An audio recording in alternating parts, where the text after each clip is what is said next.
Welcome back. Now it's time for our international press review. I'm joined here by Gulliver Cragg, who has been devotedly reading the various publications from across the globe. What have you got for us today? Well, we start with the Liechtensteiner Volksblatt, as the tiny Alpine principality is suddenly in the news because of its role as a tax haven. This paper seems to be thinking that defence is the best line of attack, as its leading article is saying that, attack is the best line of defence, I meant to say.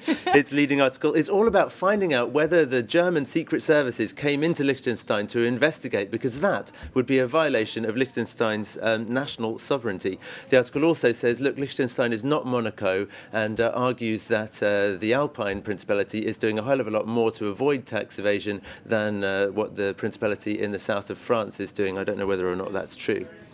Liechtenstein, tiny population, though. I mean, it's amazing. They've never had so much attention. I know.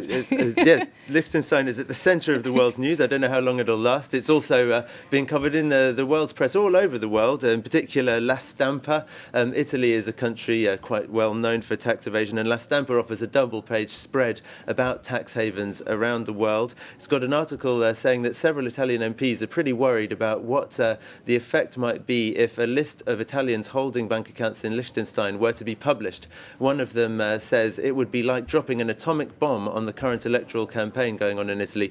There are suspicions that there would be some politicians on that list, though nothing's been released yet. La Stampa's also got a map showing the tax havens of the world, and there are a lot of them, but it makes it very clear that the OCDE names three as the real blacklist, and that is Liechtenstein, Monaco and Andorra.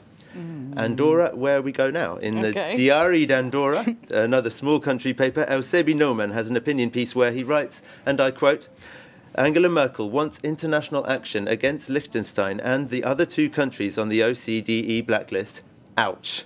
He then goes on to quote a litany of figures about Andorra and taxation to try and explain why he doesn't think that Andorra, which is another tiny principality in the Pyrenees between France and Spain, why Andorra should not be on the list. He doesn't think it should be on the list, and he says that when the OCDE visits the principality next month, that's a last chance for the government to make an agreement with the European organisation and distance itself from Liechtenstein's problems.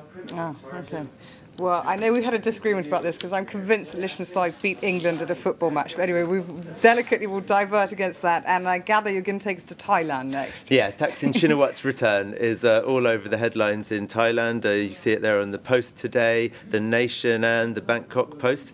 The two English-language papers are expressing a degree of worry that it could cause unrest. The Bangkok Post, in its editorial, concludes that Thaksin had better keep his promise not to get back into politics, or there could really be trouble. OK, now very quickly, something I really care about, this article from the Moscow Times about Dmitry Medvedev. Yes, you can say it. Dmitry Medvedev, I can say it. Hillary Clinton, though, apparently can't say it. In her debate with Barack Obama, she was unable to pronounce the name of the future Russian president, Medvedova, or whatever, she apparently said.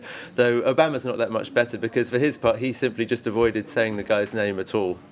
No, I think that's appalling, personally. But anyway, Dmitry Medvedev, I know I've mispronounced it, but I do know what his name is. She didn't. Anyway, nor did he. But Gulliver Cragg, who also knows Dmitry Medvedev's name, thank you very much for that. That wraps up this international press review. Do stay with us here on France24.